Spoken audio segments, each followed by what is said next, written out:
So, what does living naturally or a life worth living mean to you personally? Well, it's in alignment with what your whole directory is about, I think. For me personally, it's about finding what lights you up, finding a way to retreat. I love that word, so that you've got the energy to cope with the artificial when it comes flying at you. Mm. Yeah. Yeah, So yeah, living naturally is about, I don't know, some people like automatic cars, electric cars, whatever. But if you know how to drive a car manually first, you have more of a respect for the art of driving, I think, right?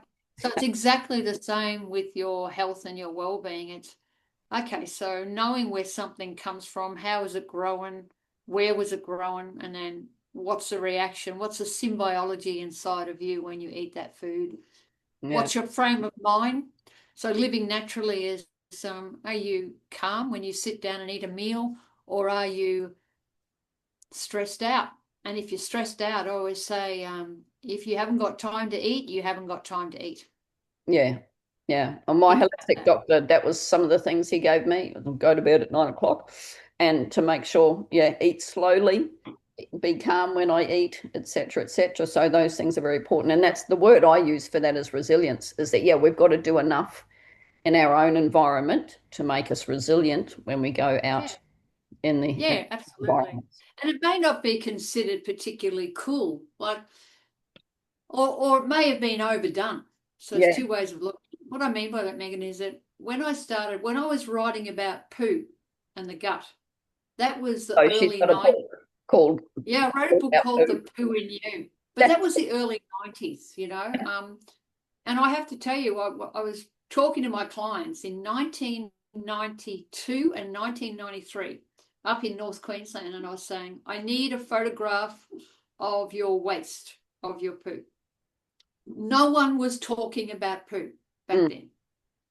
No one was asking that question. What does your waste look like? And then I went away and I did a tissue cleanse with an amazing woman called Jenny Edgley, who was a little bit spacey and a little bit like a fairy, a beautiful woman.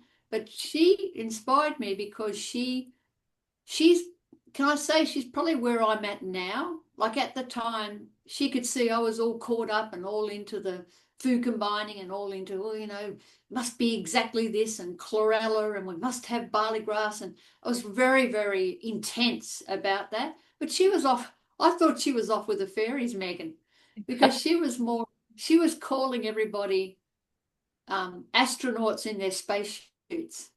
And I'm thinking, what is she talking about? But she was talking more of a metaphysical way of life and awareness that I wasn't even there yet back mm. in the early 90s. I was nowhere near that. I was more textbook, iridology, tissue cleansing, let's analyze your poo and all that, which is great. Mm. And it still is great. But I now realize that that was one tiny bit of what natural living is about.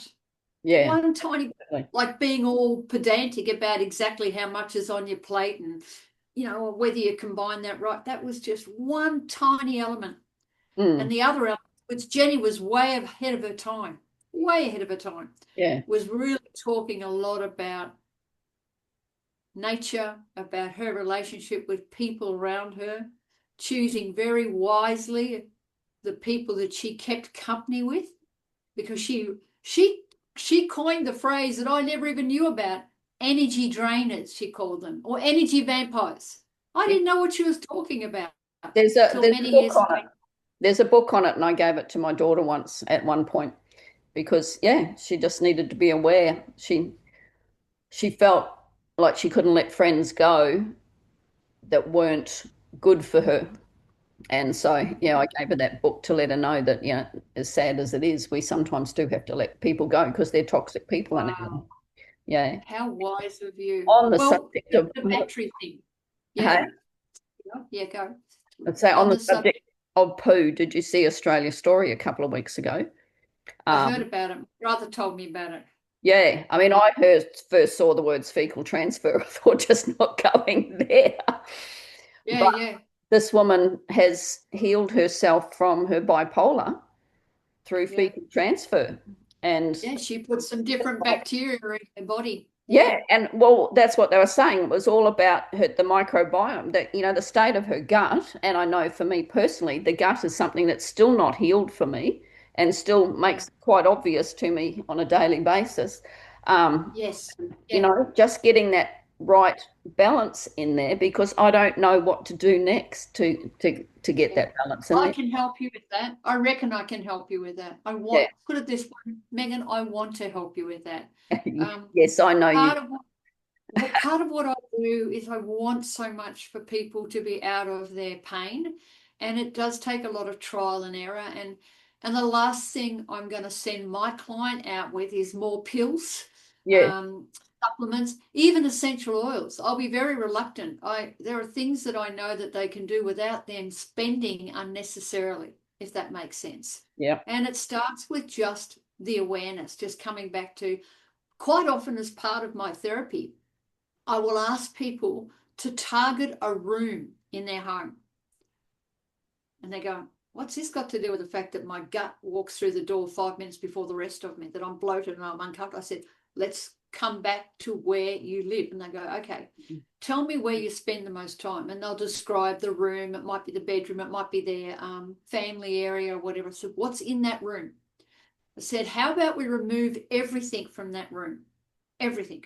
We do a complete baseline, a declutter.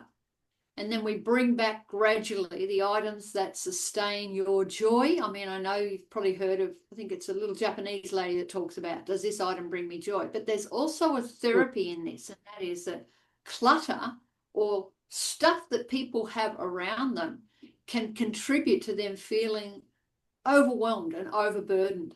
And so what I do is go, let's, as part of our healing, as part of the way that we go forward with you, let's talk about who you hang around with, what the room that you spend the most time looks like, and how does that make you feel? Is Yeah. it a toxic room? Is it a safe room? What do you look at within your home? Mm. So we'll talk about that. Then we'll come into, all right, so where do you have your breakfast? Oh, I don't have breakfast. Or if I do have breakfast, it's on the run. Oh, okay. So where are you on the run to? Well, I'm on my way to work. So I've got a coffee in the car. Okay, you've got a coffee in the car and you've got a piece of toast. Believe me, Megan, people still do this. And you're eating a piece of toast, which is pretty dehydrated and dead by now and probably cold. Mm. And you're eating that in a state of what I call sympathetic nervous system. So they're eating on the go. They're thinking about what they're going to do when they get into work or whatever. Or Mm. they might still be at home. They may be working from home. It's the same thing because they haven't addressed their central environment. Yeah. And when I find out that they are doing that, that they're eating on the go, and what they're eating doesn't have a life force. There's no life force in it. Yeah. It's going to actually require more. Well, I don't know whether you've heard me talk about this before, Megan, but I refer to the body as a factory Mm. with employees. And every employee in my body has a job to do. Mm. And some of them will go on strike. Let me tell you, if you don't look after employees, just like a real factory, you're going to have some big issues in your workplace, in your gut, in your digestion.